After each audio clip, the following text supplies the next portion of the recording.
一般這對手，純屬比滲透。與身邊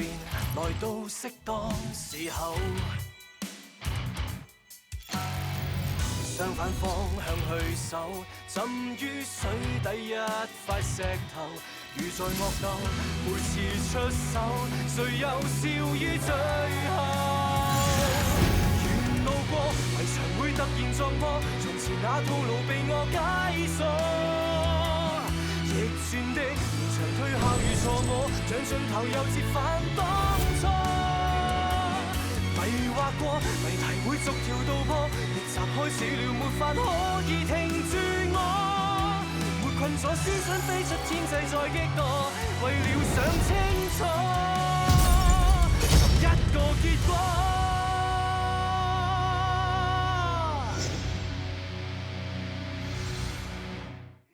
ក្រុមហ៊ុនដែល Percy តាក់ទងជាមួយឈ្មោះថា Dark Knight វីសិលក៏ធ្លាប់រកក្រុមហ៊ុននេះពីមុនដែរយើងត្រូវតែឆាប់បញ្ឈប់គេ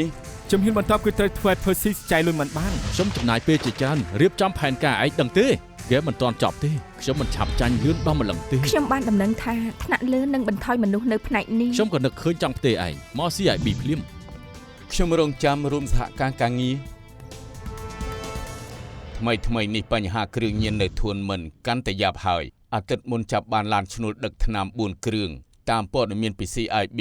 សមាគមឡុងយីងជាអ្នកគ្រប់គ្រងពីក្រោយដឹកតាមឡានឈ្នួលគ្រាន់តែជាវិធីមួយផ្នែកដែលពួកគេប្រើលក់ថ្នាំពួកគេមានរបៀបលក់ថ្នាំតាមវិធីផ្សេងច្រើនចុងសមត្ថពួកគេត្រូវតែបោះពីលើចុះក្រោមជាពិសេសគឺឃ្លាំងថ្នាំសមាគមឡុងយីងកាន់កាប់តំបន់ខាងជើងថ្មីច្រើនឆ្នាំទើបតែផ្ដើមលក់ថ្នាំអញ្ចឹងប្រកាសណាស់ឃ្លាំងផ្ទុកថ្នាំគឺនៅតំបន់ពូគីសិនលោកឧស្សាហ៍ប៉ះនឹងសមាគមឡុងយីងស្គាល់ពួកគេច្បាស់រឿងក្តីនេះប្រគល់ឲ្យលោកទទួលបញ្ជារឿងក្តីនេះត្រូវការវិភាគឲ្យបានត្រឹមត្រូវបំផុតជាជំនាញអាវិញឯងជួយការងារលោកសិនពេលបានដំណឹងខ្ញុំនៅរាយការណ៍ទៅលោកសិនភ្លាមរំខានហើយមិនរួមការងារខ្ញុំរងចាំដំណឹងល្អពីអ្នកទាំងពីរអូខេបិទប្រជុំ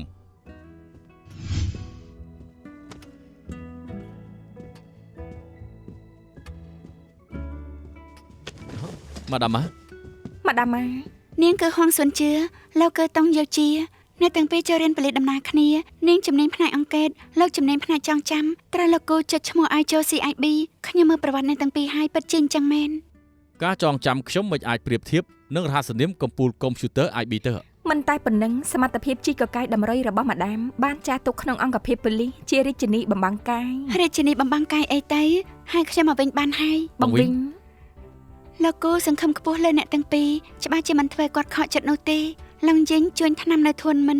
បានអ្វីខ្លះហើយពួកគេរកស៊ីច្រើនមុខណាស់មានទាំងរថតាក់ស៊ីឡានដឹកទំនិញនិងសេវាកម្មដឹកអាហារពួកយើងមិនអាចតាមដានម្ដងមួយព្រោះកម្លាំងពួកយើងមានតិចសមាគមឡុងយីងមានឃ្លាំងច្រើននៅតំបន់ខាងជើងថ្មីឃ្លាំងទំនិញឃ្លាំងឡានឃ្លាំងកុងតឺន័រឃ្លាំងអេតចៃ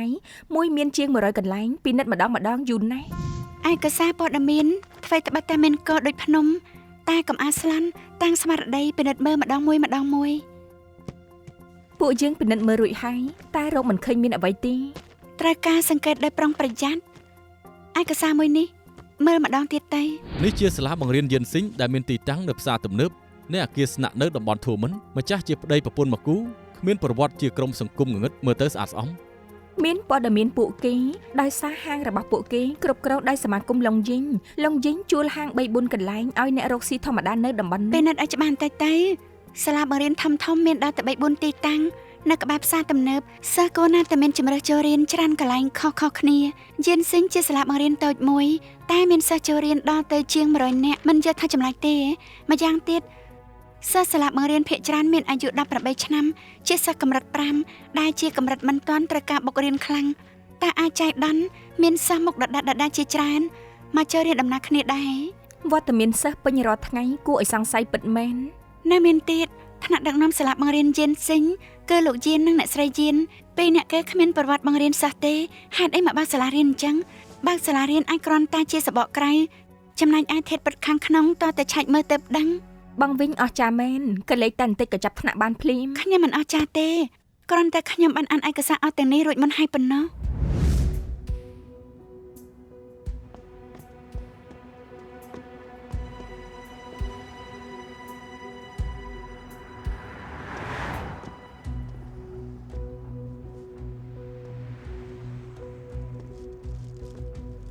ខ្ញុំចូលទៅក្នុងនៅទាំងពីរមើលខាងក្រៅ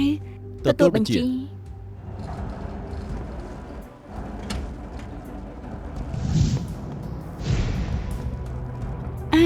អ្នកកំឡោះមកទៅនេះរៀន DSC មែនទេ បាទ សំសួរថាពួកគេគិតថ្លៃម្ដងមួយមុខវិជ្ជាឬក៏គិតម្ដងសរុបគ្រប់មុខវិជ្ជាមានសិល្បៈវិទ្យាសាស្ត្រនិងចំនួនទេ មិនស្មុគស្មាញម្លឹងទេតកែមានភ្ញៀវមករក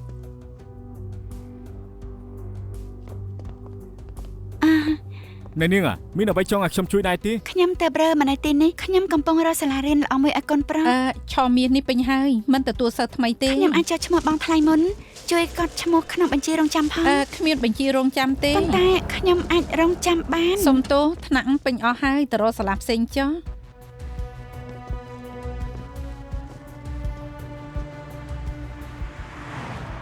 តោះតបងចេញផុនទៅពួកគេចូលក្នុង ដូចជាអ្នកយាមហាងមិនមែនអ្នកបើកហាង រកស៊ីរបៀបនេះគឺសុទ្ធតែជាអ្នកមានជំនាញដូច្នេះពួកគេមិនត្រូវការមនុស្សច្រើនទេហើយកាន់តែមិនពឹងលើលុយបានពីបង្រៀនបន្តខ្លំមើលពួកគេ ទទួលបញ្ជា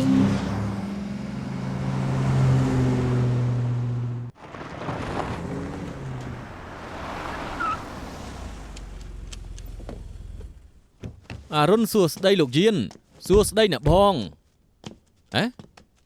លើកនេះខ្ញុំឲ្យរបស់ល្អជាងលើកមុនទៀតខ្ញុំឲ្យកូនចៅខ្ញុំញាប់ដៃញាប់ជើងខ្ញុំនិយាយឲ្យច្បាស់បន្ទាប់ពីចប់ការងារនេះហើយខ្ញុំនឹងសងបំណុលដែលខ្ញុំជំពាក់លោកមិនក៏និយាយអញ្ចឹងលោកយាន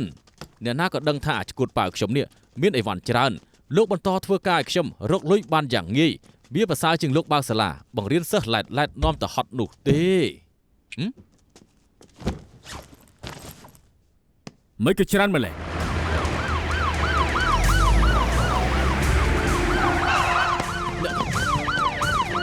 ប៉ូលីស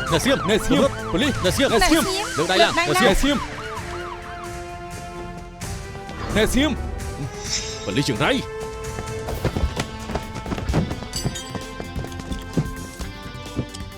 ឆាប់ទៅ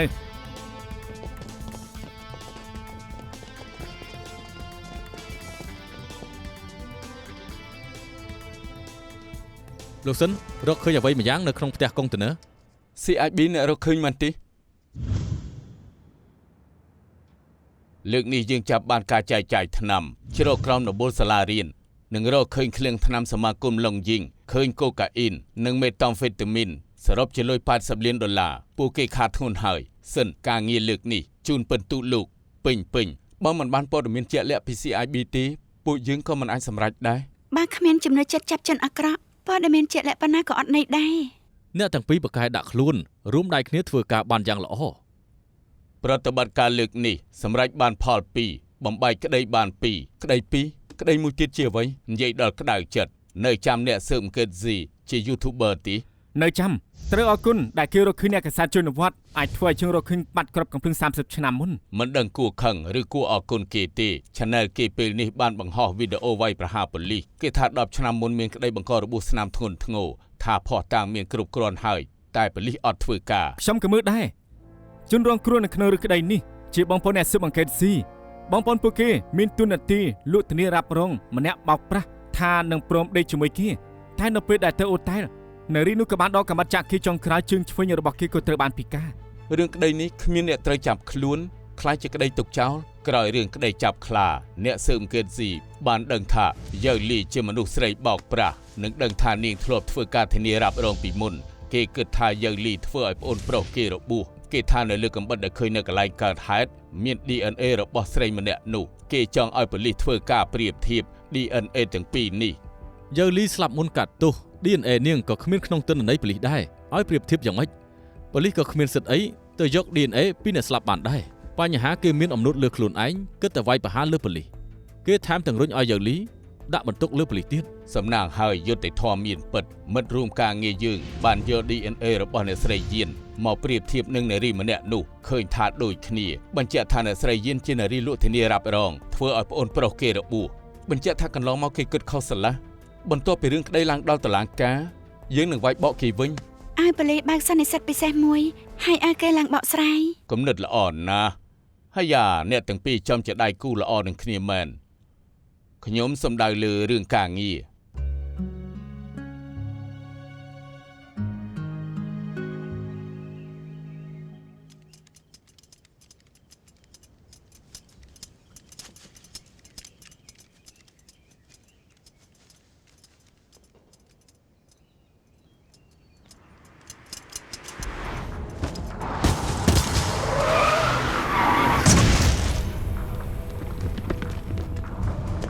ចាំបាច់ហើយ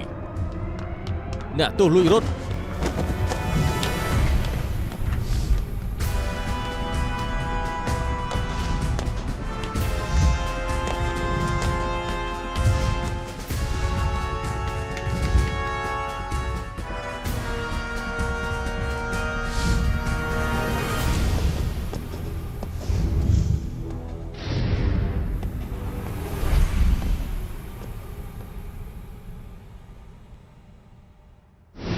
អ្នកទូរត់គេចឈ្មោះស៊ីសាប៉ៅ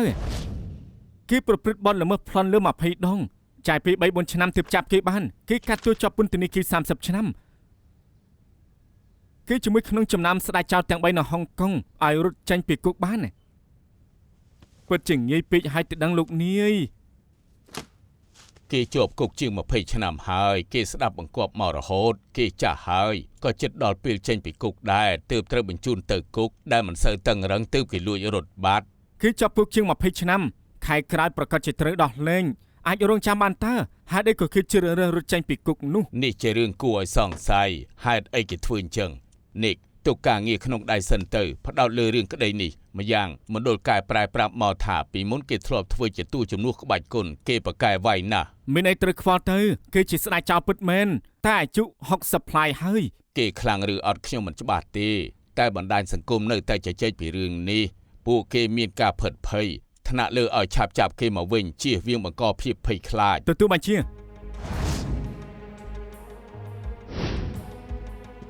កូនសល់នៅរឿងក្តីរត់ចេញពីគុកគឺពេលវេលាដើម្បីរកគេឃើញត្រូវដឹងពីមូលហេតុដែលគេរត់ចេញពីគុកគេមានអាកប្បកិរិយាល្អជាង20ឆ្នាំមកហើយមួយខែទៀតនឹងត្រូវដោះលែង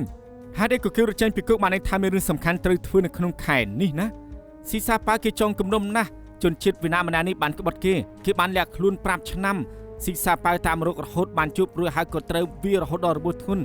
ប្រសិនបើសត្រូវគេចាយចេញពីហុងកុងនៅក្នុងខែនេះបើគេមិនចេញពីគុកក្នុងខែនេះទេគេនឹងត្រូវសត្រូវរកឃើញ អេមានការសាងសង់សហគមន៍ថ្មីស៊ីសាវប៉ាវអាចនឹងលាក់ទ្រព្យដែលលួចបានកាលពីជាង20ឆ្នាំមុននៅទីនោះត្រូវកំទេចចោលខែនេះបើមិនទៅយកនឹងខាត់ធ្ងន់ គេជាស្ដេចចោលឲ្យតម្លៃលើទ្រព្យសម្បត្តិនោះអាចជាលុយដែលគេលួចបានកន្លងមកគេទុកប្រើប្រាស់ក្រោយពេលចេញពីគុកហើយគេអាចចាក់ចេញពីហុងកុងរស់នៅសោយសុខរហូតដល់ចូលមឈូសខ្ញុំមានគំនិតមួយតែដូចជាមិនសូវសមសោះ គ្មានបញ្ហាទេស្រួលមិនស្រួលអាចជាយោបល់ត្រឹមត្រូវក៏ថាបាន វាពិតជាមិនសូវទំនងមែនដោយសារលោកនេះទើបខ្ញុំនិយាយគឺស្ដេចចោលគេមានម្ដាយម្នាក់ដែរខ្ញុំគិតថាគេគិតពីម្ដាយច្រើនជាងបើសិនជាសមាជិកគ្រួសារគេមានជំងឺធ្ងន់ធ្ងរអាចស្លាប់នៅក្នុងខែនេះទើបលួចចេញពីគុកទៅជួបគាត់ជាលើកចុងក្រោយ សូមហេតុផលនេះជាគោលដៅទាំង4គឺត្រូវតាមដានគ្រប់គ្នាធ្វើការតាមគោលដៅដែលខ្លួនបានលើកឡើងហូស៊ូជីនទៅតាមរកសត្រូវរបស់ស៊ីសាប៉ៅសួរមណ្ឌលកែប្រែមុនរត់គេចគេមានចម្លែកអ្វីដែរទេអាគន់ទៅឆាយមើលកន្លែងដែលគេធ្លាប់រស់នៅ ទទួលបញ្ជា លោកម្ចាស់គន់ឲ្យ CRB ចាប់អារម្មណ៍គ្រប់ការតាមបង្ហាញគ្រឿងអលង្ការឬមួយក៏កម្មវិធីដេញថ្លៃធំៗនៅហុងកុងក្នុងខែនេះហើយសួរមើលប្រវត្តិនិងសមាជិកគ្រួសារគេទទួលបញ្ជា ស្ដេចចោលលួចចេញពីគុកបង្កភាពភ័យខ្លាចស៊ីសាប៉ៅមានភារកិច្ចធំត្រូវធ្វើនៅក្នុងខែនេះយើងក៏ដូចគ្នាត្រូវឆាប់ចាប់គេមកគុកវិញឲ្យទាល់តែបានណា ទទួលបញ្ជា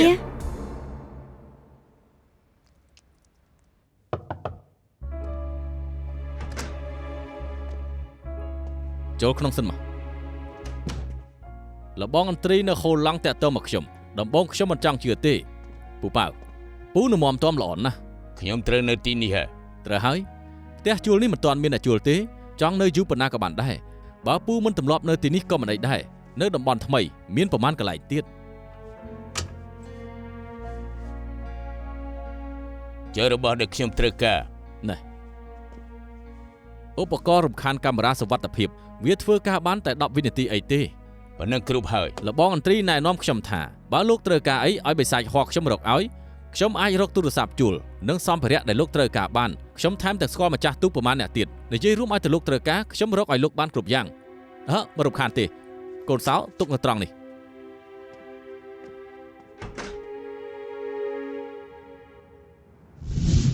ស៊ីសៅប៉ោគ្មានសាច់ញាតិទេប៉ាម៉ាក់ជួបគ្រោះថ្នាក់ចរាចរណ៍ស្លាប់តាំងពីគេអាយុ12ឆ្នាំ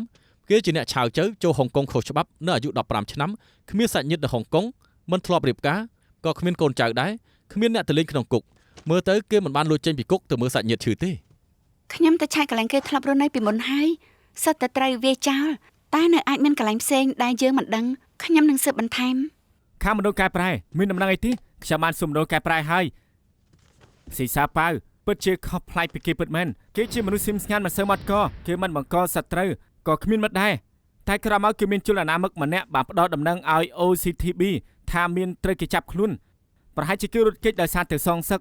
ខ្ញុំកំពុងតែស៊ើបមើលជនអនាមិកម្នាក់នោះហើយណា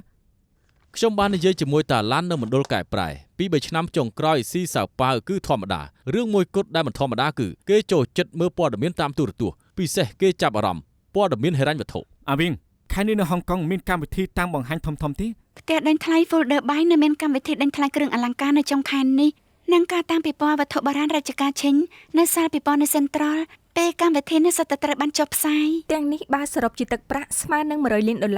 អ្នកប្រមូលទិញលំដាប់ពិភពលោកជាច្រើនបានមកហុងកុង ហេតុផលទៅរកសាច់ញាតិត្រូវបានដកចេញសព3គូដែរទៀតដែរទៅរួចទាំងអស់គ្នាត្រូវស៊ើបបន្តណាអាវិញបន្តប្រមូលផុសតាំងបន្ថែមទៀតបើមានអ្វីឆាប់ជូនដំណឹងមកភ្លាម គ្មានបញ្ហា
បងវិញ ហើយ ម្សិលមិញពេលពួកខ្ញុំទៅផ្ទះបងនៅទីនេះដដែលបងមិនទៅផ្ទះទេ មិនអញ្ចឹងទេមើលស្បែកជើងគាត់ទៅម្សិលមិញគាត់ពាក់ស្បែកជើងចំនួន2020កម្ពស់2អ៊ីងថ្ងៃនេះគាត់ពាក់ស្បែកជើងចំនួន2022កម្ពស់3អ៊ីង ខុសតាមទិន្នន័យផ្លូវការចំនួនឆ្នាំ2022មានកម្ពស់ 3.5 អ៊ីង ហើយយ៉ាអ្នកទាំងពីរចាំជាពូកែមែនអាចជឿពូកែអង្កេតអាចជាមានការចាំល្អអាចចាំទៅនៅផ្លូវការ មានរឿងអី កំពុងរកអី OCTB សួរនាំពីមណ្ឌលការប្រែសេសាវប៉ាវគ្មានសត្រូវក្នុងគុកទេពេលខ្លះចំនួននៅក្នុងគុកមិនត្រូវបានកត់ចូលក្នុងបញ្ជីផ្លូវការទេនេះជាព័ត៌មានខ្ញុំរកបានជាព័ត៌មានអំពីអ្នកទោសដែលត្រូវបានដោះលែងពីគុកតែផ្ញើមកដល់ពីព្រឹកមិញនេះសេសាវប៉ាវជាប់គុកមិនបានប្រមាណគេក៏មានចំនួនជាមួយអ្នករួមគុកមានឈ្មោះថាហួរថោនិងវាគេយ៉ាងដំណំតែហួរថោខ្លាំងពេកប្រាប់ឆ្មាំគុកថាដាដួលហើយក៏មិនត្រូវបានកត់ត្រា ខ្ញុំចាំបានពេលវិភាគព័ត៌មានស៊ីសាប៉ាវជាមនុស្សគុំខ្លាំងគេកម្រឆ្លោះនឹងអ្នកណាតែបើមានអ្នកណាទៅរំខានគេនឹងតាមសងសឹកដល់ទីបំផុត ចូលគុកមិនបានប្រមាណក៏មានចំនួនមើលទៅគេស្អប់ហួរថោម្នាក់នេះណា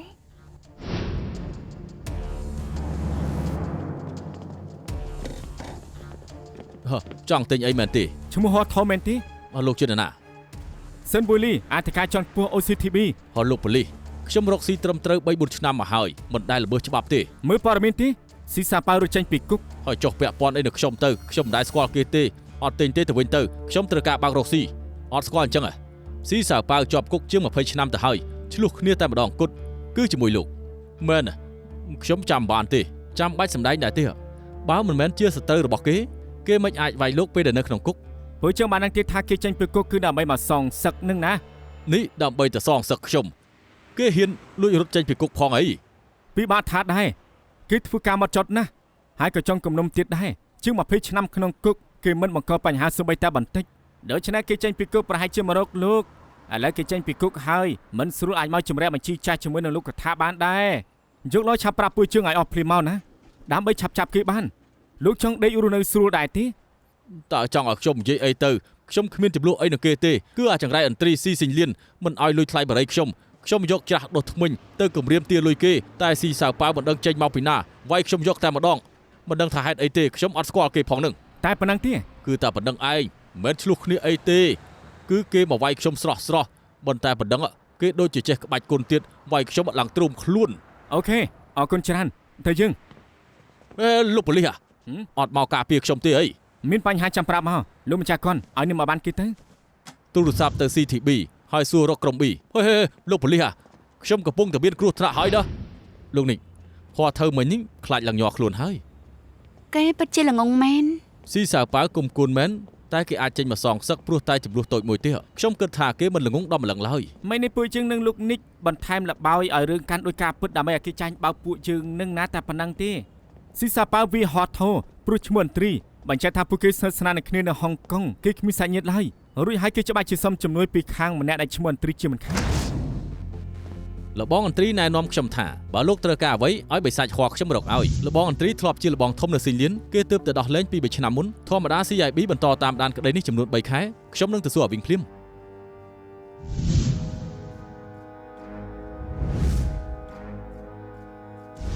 ចេញពីកុកគេក៏ទៅហៅឡង់ភ្លាមមិនតេតទៅមកអ្នកស៊ីលៀនទេ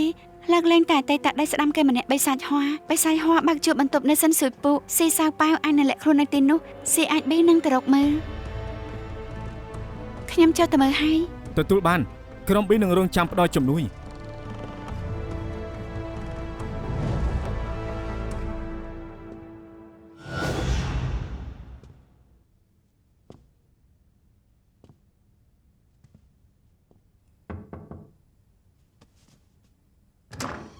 ណែណាបងហោមែនទេមែនហើយមុននេះខ្ញុំតេតទៅមកជួលបន្ទប់អូតែម្នាក់ឯងទេមែនហើយគិតយ៉ាងម៉េចដែរហើយយល់ដល់នាងជាស្រីស្អាតមួយខែ 6,000 មិនចុះនោះទេ 6,000 មិនថោកទេហើយ 6,000 ហើយអត់ថោកទៀតទេត្រូវហើយដោយសារទីតាំងនេះជាទីតាំងល្អតោះត្រង់ថាខ្ញុំខ្លាចកន្លាត់នឹងកណ្ដុលតែខ្ញុំអាចសុំចូលមើលបន្ទប់ផងបានទេចង់ដឹងស្អាតឬមិនស្អាតហើយចាំខែក្រោយទៅឥឡូវរវល់ហើយហើយចាមើលតែបន្តិចទេកុំបង្កបញ្ហានៅទីនេះអសោះណាខ្ញុំតែចង់មកមើលបន្ទប់មិនឲ្យមើលបន្ទប់ខ្ញុំជួលយ៉ាងម៉េចទេណែកុំបាញ់ញ៉ៃគាត់ថាមកជួលទេឆាប់ចេញទៅវិញទៅអីចាមិនក៏ស្រែកដាក់ខ្ញុំអញ្ចឹងជួលបន្ទប់ត្រូវចូលមើលអញ្ចឹងហើយ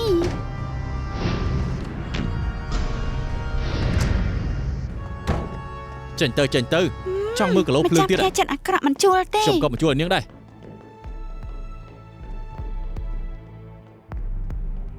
ព្រិនប្រៃខ្លាឃ្មុំចុះក្រោមហើយខ្មៅមកឈុតពាក់មួក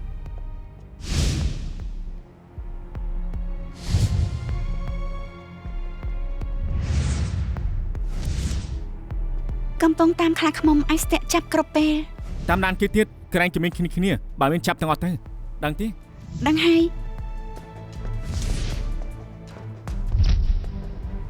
អាចជេឈប់អាចជេចូលលោកសូមមើលអត្តសញ្ញាណប័ណ្ណខ្លាឃ្មុំជួបព្រាមប្រៃផ្សេងហើយខ្លាឃ្មុំរត់ហើយខ្ញុំត្រូវការជំនួយធ្វើការទៅអូជប់ភ្លាមជប់ភ្លាមកម្រិតជប់ភ្លាមជប់កម្រិត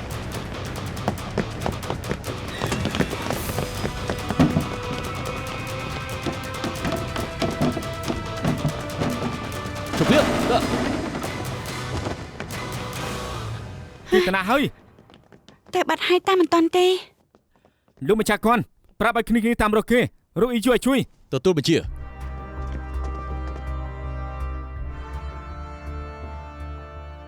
សំទោសលោកមកខ្ញុំធ្វើឲ្យខកខានឱកាសគឺខ្ញុំចង់តាមដានមើលគេក្រែងគេមានគ្នាដទៃដើម្បីចាប់ពួកគេម្ដងទាំងអស់តែម្ដងតែគេបានគេខ្លួនបាត់ខ្ញុំអត់បន្ទោសលោកទេលោកមានគោលគំនិតរបស់លោកក៏ប៉ុន្តែនេះដូចជាបានបាល់ពេលណាំងទីអញ្ចឹងហើយលោកទាត់មិនចូលទីវាគួរឲ្យស្ដាយឬអត់ខ្ញុំនឹងទទួលខុសត្រូវប្រតិបត្តិការទាំងស្រុងខ្ញុំនិយាយឲ្យថាមិនបន្ទោសលោកទេតែស៊ីសៅប៉ៅដឹងខ្លួនហើយឥឡូវគេប្រយ័ត្នជាងមុនកាន់តែពិបាកចាប់ខ្លួនគេខ្ញុំនឹងធ្វើគ្រប់យ៉ាងដើម្បីចាប់ខ្លួនគេឲ្យបានសង្ឃឹមជើងចុះមិនដឹងថាអ្នកកសែតចុះផ្សាយយ៉ាងម៉េចខ្លះទេ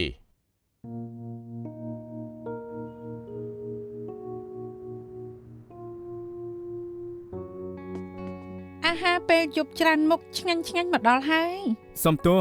ខ្ញុំរវល់ពេកទើបភ្លេចទូរស័ព្ទប្រាប់អាហារពេលល្ងាចខ្លាចទៅជាអាហារពេល បង្ យប់ គាស្រស់ល្អប៉ាមិនហ៊ានចំហុយតើតឯងមកដល់សិនធំល្អណាស់កូនប្រុសញ៉ាំបង្គាអស់ទៅប៉ារើសម្ដងមួយសម្រិតសម្រាំងយ៉ាងពិសេស ទិញបង្គាអាចរើបានណា ប៉ាជាភ្ញៀវនៅប្រចាំផ្សារគាត់ចង់បានអ្វីក៏បានដែរគេខ្លាចគាត់ជាងពូលបងធំទៅទៀតខ្ញុំឆែកឲ្យណាអ្នកទាំងពីរញ៉ាំយប់ជ្រៅព្រោះតែខ្ញុំលៀងចាន់ កូនប្រុសប៉ាមើលទៅសភាពឯងលើកនេះដូចជាធ្ងន់ធ្ងរតើមានរឿងអីកើតឡើងប្រាប់ប៉ាឲ្យត្រង់មើល ប៉ានិយាយពីអ្វីនឹង ឯងគិតថាប៉ាកំពុងតែធ្វើពុតជាអ្នកស៊ើបអង្កេតស៊ឺលក់ហុលមេះឯងទៅខំធ្វើដល់យប់ជ្រៅតែប៉ានៅតែចាប់អារម្មណ៍3ចំណុចទី1ឯងរវល់ខ្លាំងដល់ថ្នាក់ភ្លេចទូរស័ព្ទប្រាប់បញ្ជាក់ថាឯងកំពុងតែស៊ើបរឿងក្តីធំជារឿងក្តីដែលស្មុគស្មាញខ្លាំងប៉ាជាមនុស្សស្ដាប់ហេតុផលដូច្នេះធម្មតាឯងនិយាយជាមួយប៉ាដើម្បីបំផុសគំនិតតែយប់នេះអ្វីក៏មិននិយាយ ជប់ហើយនិយាយពីអ្វីនឹងគូតែញ៉ាំឲ្យឆ្អែតជាមុនសិនទៅ នេះជាចំណុចទី2ដែលប៉ាចាប់អារម្មណ៍ឯងចេះតែចាប់ម្ហូបឲ្យហេសែលញ៉ាំតែឯងខ្លួនឯងញ៉ាំបាយទៅទេ ខ្ញុំអត់ទេ ផោះតាំងនៅនឹងចានរបស់ឯងកូនប្រុសប៉ាជាស្ដេចញ៉ាំបង្គាហើយចូលចិត្តបង្គាបំផុតតែយប់នេះគឺប៉ុននេះគេញ៉ាំ2គត់ចំណុចទី3មិនត្រូវការផោះតាំងទេប៉ាចិញ្ចឹមឯងដល់ធំឯងញញឹមចេញពីចិត្តឬទាំងបខំគិតថាប៉ាមិនដឹងមែនដែរទេមុននេះឯងថា ប៉ាជាភ្ញៀវប្រចាំផ្សារគាត់ចង់ធ្វើអ្វីក៏បានដែរគឺខ្លាចគាត់ជាងពូលបងធំទៅទៀត គេខ្លាចគាត់ជាងលបងធំទៅទៀតក្រោយមកឯងញញឹម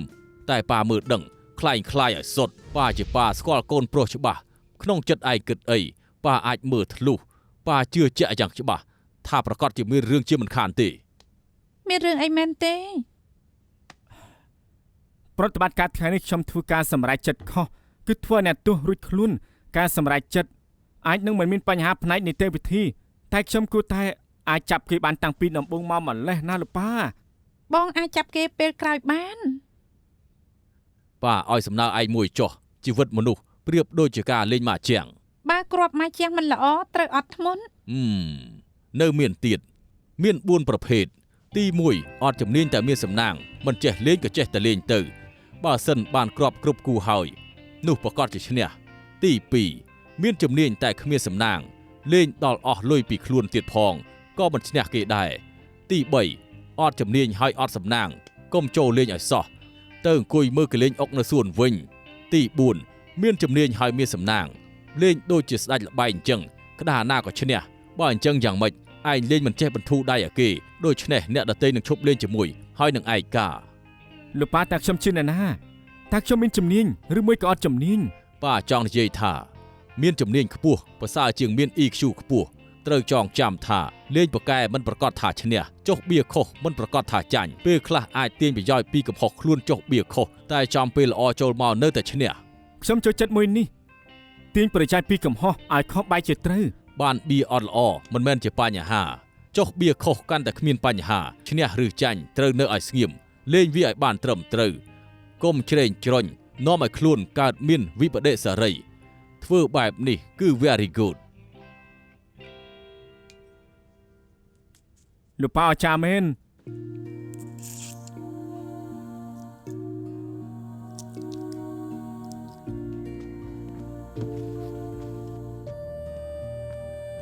យីបងនៅមិនទាន់គេងទៀត មានឯកសារច្រើនត្រូវមើលដោយលោកប៉ានិយាយអញ្ចឹងលើកនេះគឺបងមានជំនាញតែអត់សំណាងតែបងអាចទាញយកប្រយោជន៍ពីកំហុសខ្លួនមកធ្វើឲ្យវាខ្លាយទៅជាត្រឹមត្រូវបងប្រកាសជាអាចចាប់អ្នកទោសបាន នីកាខំប្រឹងឡើង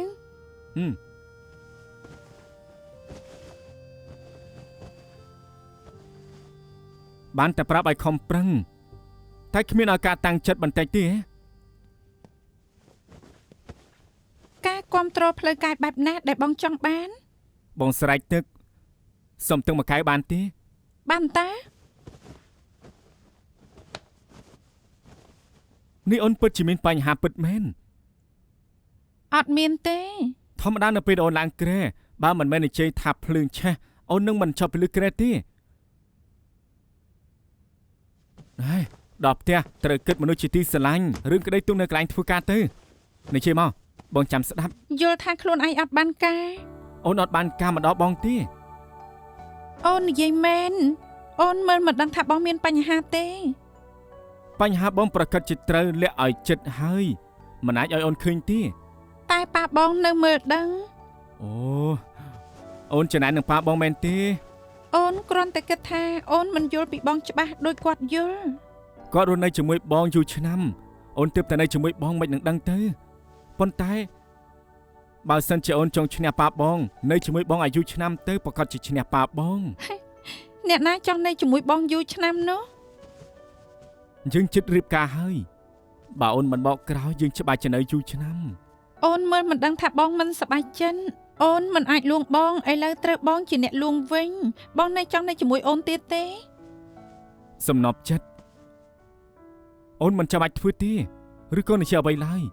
ឲ្យតើនៅក្បែរបងប្រកាសជាសប្បាយចិត្តវិញជាមិនខាន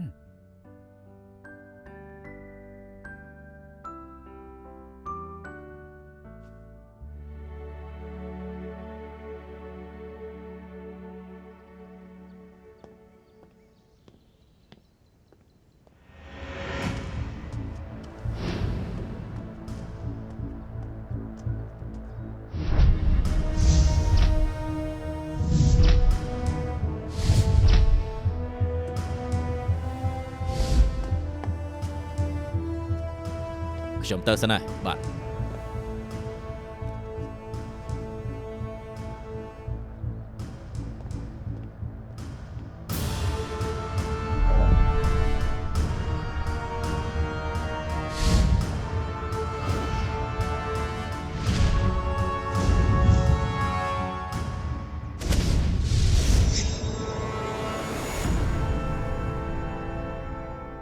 សិង្ហសាប៉ៅត្រូវបានដោះលែងពីគុកនៅមួយអាទិត្យទៀតបញ្ជាក់ថាគេជិតធ្វើសកម្មភាពបញ្ហាត្រង់ថាយើងមិនទាន់រកឃើញគោលដៅគេនៅឡើយទេដូច្នេះហើយរកព័ត៌មានដែលតាក់ទងជាមួយនឹងគេហាមរំលងជាដាច់ខាតណាដឹងដែរទេ ទទួលបញ្ជា លោកនេះខ្ញុំបានដំណឹងថ្ងៃសុក្រនេះថាខំជឿជឹងនឹងឡងជីងឡើងជន់ហោះទៅរស់នៅអូស្ត្រាលីមិនមកហុងកុងវិញនោះទេខំជឿជឹងជាសត្រូវរបស់លបងអន្ត្រីសិង្ហសាប៉ៅអាចនឹងទៅរកគេសងសឹក ហូមកគ្រឹះប្រណិត Sky Mansion 1នឹងត្រូវវាកំទេចនៅពី3ថ្ងៃទៀតពេលម្ចាស់ស្រីកំពុងរៀបចំអីវ៉ាន់ក៏ដឹងថាអ្នកបម្រើខ្លួនបានលួចគ្រឿងអលង្ការនៅទូសុវត្ថិភាពគួរឲ្យសង្ស័យគឺប្រព័ន្ធសុវត្ថិភាពនៅបន្ទប់ធំមិនដំណើរការ មានបញ្ជាការស្រាវជ្រាវម្នាក់ទៀតបានជួលផ្ទះជាង20ឆ្នាំគេបាននិយាយថាគេធ្លាប់សហការជាមួយនឹងសិង្ហសាប៉ៅពួកគេអាចនឹងលាក់ទ្រព្យសម្បត្តិទាំងអស់គឺនៅទីនោះជាមិនខានទេ លោកនេះ KA ជាដៃគូដៃកង់ស៊ីសាប៉ៅគេចេញពីគុកស្អែកនេះមានម្នាក់ជាប់គុកច្រើនឆ្នាំតែនៅតែមានទម្លាប់ខុសខើគេធ្វើលំហាត់ប្រាណមើលទៅគេនៅតែចង់ដើរផ្លូវចាស់ ការនោះខ្ញុំចាំបានគេក្លាហានណាស់តែគេម្នាក់ឯងកាន់អាការ47បាញ់ទទួលជាមួយនឹងក្រុមពិសេសសិង្ហសាប៉ៅច្បាស់ជារៀបចំមកអាវុធហើយចាំយកអ្វីដែលសំខាន់ទៅជាមួយគេ ថ្មីនេះមានសញ្ញាពមៀននៅក្លឹបសេដ្ឋីហួរចុងនៅតំបន់កណ្ដាលប្រហែលជាស៊ីសាប៉ៅទៅមើលស្ថានភាពនៅទីនោះ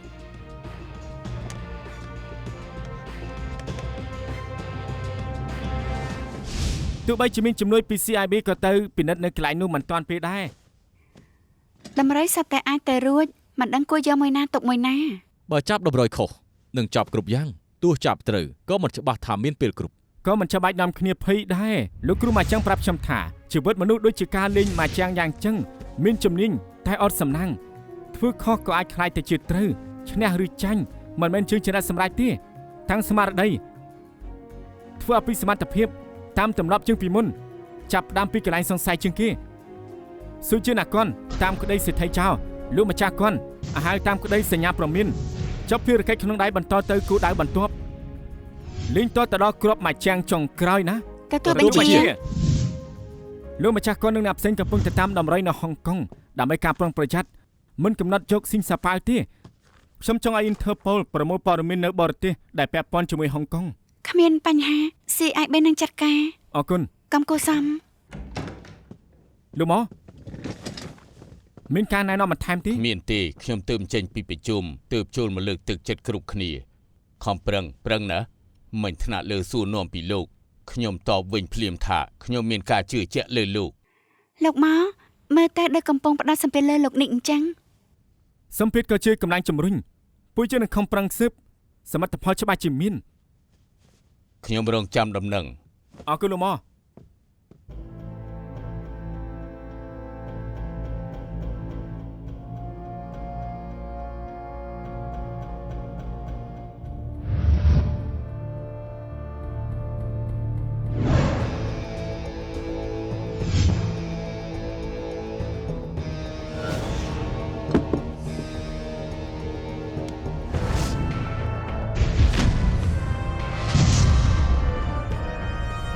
ខ្ញុំនឹងសរុបព័ត៌មានពីបរទេសពេលថ្ងៃមុនជនជាតិម៉ាឡេស៊ី2នាក់មកហុងកុងខុសច្បាប់តាមទូកលបឿនលឿនបានដំណឹងមកថាពួកគេមកហុងកុងធ្វើកិច្ចការធំមួយ ដឹងថានៅហុងកុងពួកគេអ្នកណាទេ គ្មានដំណឹងនេះទេ CIB នឹងស្វែងរកព័ត៌មានបន្ថែម វាគួរឲ្យសង្ស័យតែវាមិនតាក់ទងនឹងស៊ីសាវប៉ាវក្រុមសង្គមងងឹតតែងរកមនុស្សពីអាស៊ីអាគ្នេយ៍ឲ្យមកហុងកុងខុសច្បាប់ធ្វើការធំ ចំណុចសំខាន់គឺពួកគេមកពីម៉ាឡេស៊ីស៊ីសាប៉ាវគ្មានសាច់ញាតិនៅហុងកុងដូច្នេះពួកយើងក៏បានឲ្យ Interpol ពិនិត្យរកមើលប្រវត្តិគេបានរកឃើញថាលោកយាយរបស់គេជាជនជាតិម៉ាឡេស៊ី ធម្មតាក្រុមសង្គមងងឹតរកជនជាតិវៀតណាមឬមួយក៏ថៃដោយសារពួកគេដៃឆៅកម្ររកជនជាតិម៉ាឡេស៊ីណាគឺថាស៊ីនសាប៉ាវជាអ្នករកពួកគេ តាមពេលវេលាដែលពួកគេមកហុងកុងគឺតំណងជាអញ្ចឹង ស៊ីសាវប៉ាវជាប់គុកច្រើនឆ្នាំមិនឃើញអ្នកមកលេងគេទេបើចង់តាក់ទងអ្នកស្គាល់គេនៅម៉ាឡេស៊ីគេត្រូវការជំនួយ អន្ត្រីហោស្គាល់ស៊ីសាប៉ាវច្បាស់ណាស់គ្រាន់តែពឹងឲ្យជួយផ្ញើសារមិនពិបាកទេស៊ីនសាប៉ាវមានឈ្មោះជាស្ដេចចៅគេចេះក្បាច់គុណនិងមានការប្រុងប្រយ័ត្នខ្ពស់គេធ្វើការបដូរក្រុមមករហូតរកអ្នកនៅម៉ាឡេស៊ីត្រូវនឹងស្ថានភាពនៅពេលនេះណា ការសន្និដ្ឋានលោកនេះមានហេតុផលពិតមែនថាយើងគ្មានភស្តុតាងពីរឿងនេះតែក៏ប្រសើរជាងរកមកជុលក្នុងបាតសមុទ្រ 5 ថ្ងៃទៀតស៊ីសាប៉ាវនឹងត្រូវដោះលែងពីគុកជាផ្លូវការហើយបានន័យថាគេនឹងធ្វើសកម្មភាពឆាប់ លោកនេះពួកយើងនឹងបន្តតាមដានរឿងក្តីបានដំណឹងអ្វីនឹងប្រាប់មកភ្លាម បច្ចុប្បន្ននេះដំរីដែលពួកយើងអាចទៅរួចគឺនៅសល់ពេលខ្លីដើម្បីចាញ់ប្លន់ពួកយើងនឹងផ្ដោតលើមួយនេះ ទទួលបញ្ជា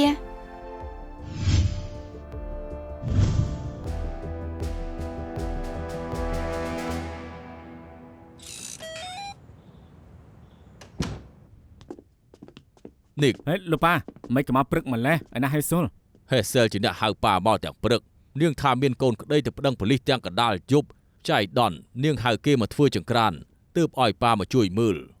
អញ្ចឹងអរគុណលោកប៉ាខ្ញុំមកផ្ទាំងងូតទឹកផ្លាស់ខោអាវរួចហើយក៏ទៅវិញ អត់សម្រាប់ខ្លះទេអីលើកមុនចាប់អ្នកទោសមិនបានឥឡូវធ្វើការលើសម៉ោងអត់មកផ្ទះវិញពេញមួយយប់ ហើយខ្ញុំនៅពេញមួយយប់ដើម្បីរៀបចំឯកសារចាប់ខ្លួនគេឲ្យបានតម្រុយមានច្រើនពេលក៏មានតិចមិនដឹងថាតាមមួយណាទុកមួយនេះទេវាដូចជាខ្ញុំកំពុងតែលេងម៉ាជាងចាប់ចោលអញ្ចឹងសន្លឹកវានៅពេញដៃតែអាចរើបានតែមួយសន្លឹកទេពិតជាចាប់មែនទែនលោកប៉ា ស្ថានភាពឯកពេលនេះដូចជារងចាំគេទម្លាក់គ្រាប់ម៉ាជាងឲ្យអញ្ចឹងតើគួរជានាគក្រហមឬក៏នាគសទាំងពីរជាគ្រាប់ចុងក្រោយមានឱកាសស្មើគ្នាមានតែពឹងលើភាពក្លាហាន លោកប៉ានិយាយត្រូវលោកប៉ាថាភាពក្លាហានអាចបានផលគ្រប់គ្រាន់ទេ យប់មិញនេះណាប៉ាលេងម៉ាជាងពេលដែលចិត្តឈប់ប៉ាចាញ់អស់ច្រើនណាស់តែមិននឹកស្មានថាប៉ាអូសបានគ្រាប់នាគក្រហមដែលប៉ารងចាំអស់ពេលយ៉ាងយូរមិនស្មានថានៅទីបំផុតប៉ាក៏ឈ្នះតែម្ដងទៅ លោកប៉ាអស្ចារ្យមែនទែនផ្ទេរសំណាងឲ្យខ្ញុំខ្លាំងមកណា បានតើចាំប៉ាផ្ទេរសំណាងឲ្យខ្លះឆាប់ទៅងូតទឹកឲ្យត្រជាក់ខ្លួនប៉ាធ្វើអាហារពេលព្រឹកឲ្យញ៉ាំ អរគុណហើយលោកប៉ា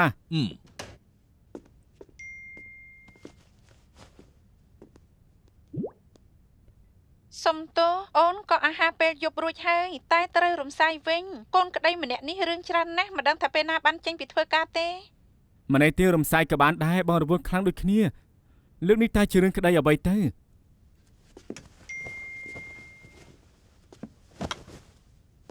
បើកបរក្នុងស្ថានភាពស្វឹងថែមទាំងបានវាយប៉ូលីសទៀតគេឲ្យអូនមិនថាធ្វើយ៉ាងណាត្រូវធានាគេចេញឲ្យបានព្រោះគេត្រូវទៅពិធីរៀបការកូនប្រុសស្ដេចគ្រឿងអលង្ការ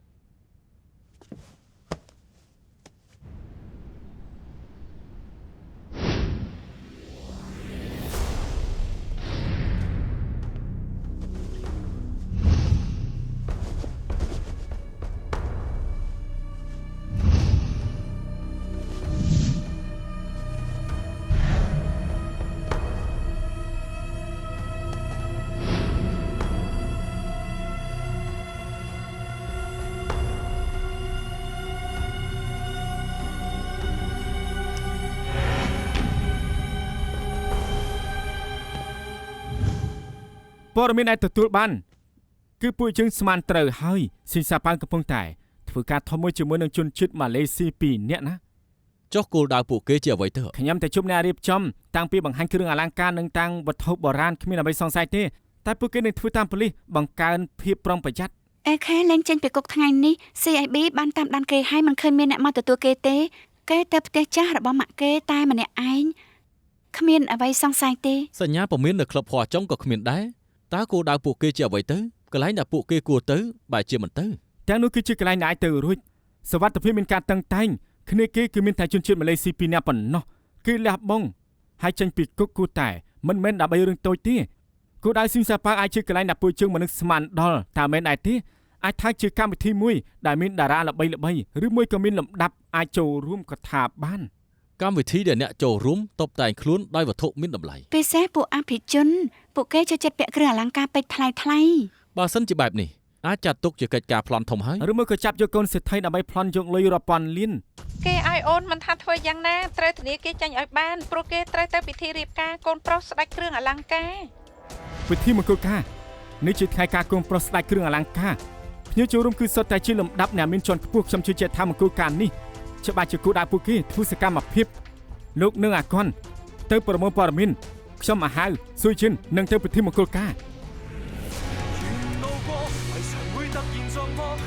那套路被我解鎖，逆轉的連場推敲與錯摸，像盡頭又折返當初。迷惑過，謎題會逐條道破，逆襲開始了，沒法可以停住我。沒困咗思想飛出天際再激盪，為了想清楚，尋真相在何？